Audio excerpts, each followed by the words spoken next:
In this video, we're going to be completing the square and then factoring algebraic expressions. Let's take a look and recall what our steps are to do that. First, we'll look and see our a value, and if our a value is not 1, then we'll divide everything by a, allowing us to factor it out.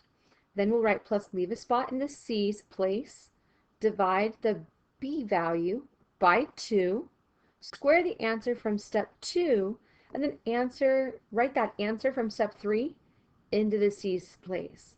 So let's see these steps in action. So here we're being asked to complete the square and a factor. So we're being asked to do two things here.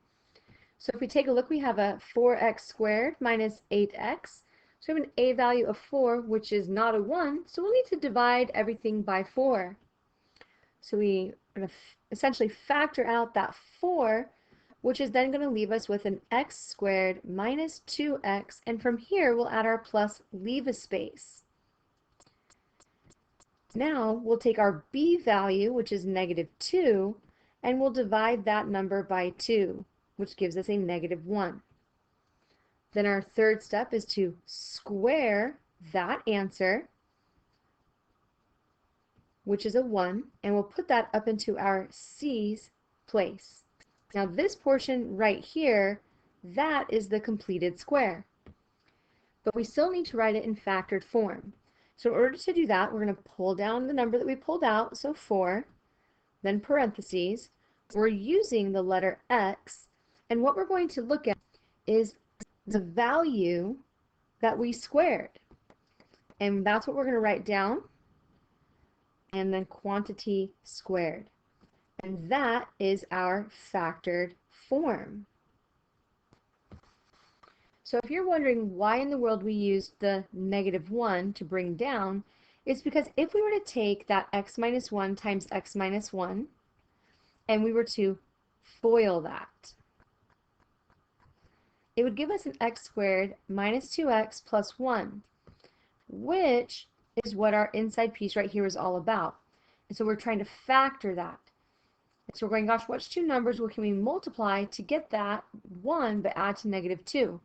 And using this negative 1 allows us to get that. So it's a nice little shortcut to be able to just take this negative 1 and bring it down to get what we need. All right, let's go ahead and do letter B together. So our A and our B, and again, notice that our C area, we don't have anything in it, so that works as well.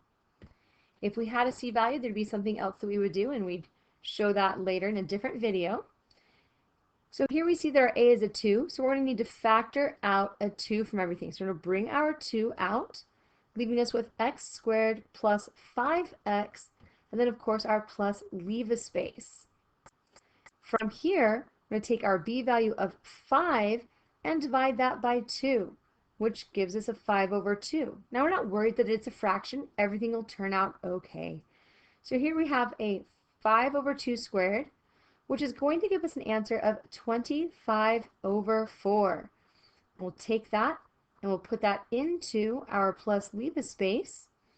And so as you see, now we are in a completed square. And we're now ready to write it in factored form. So we'll have our 2 and our x. Then we're going to look for what number did we square.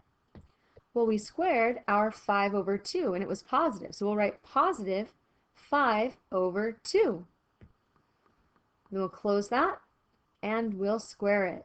And this is our factored answer.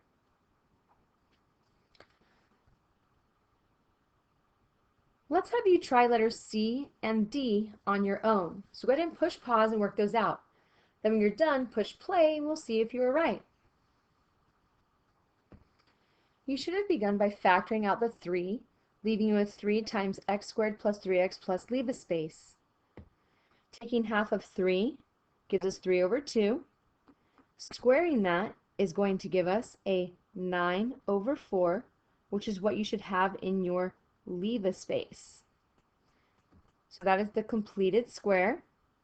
And then for the factored form, you should have 3 times x plus the 3 halves. Remember that we get the 3 halves from the number that we squared, right? That's where that comes from. And then don't forget to square on the outside of your parentheses. And that is our factored solution. For letter D, you should have divided by 5 first, leaving you with 5 times x squared minus 3x plus leave a space. Then you should have divided the negative 3, which is the b value, by 2, giving you a negative 3 halves. When we take that and we square it, then our answer is 9 over 4, which goes into our plus leave a space. And we have our completed square. And then to write it in factored form, we have our 5, then our x, then the minus 3 halves, which we get from the number that we squared. Close that parenthesis and square it. And that is our factored solution. So that is how to complete the square and factor an algebraic expression.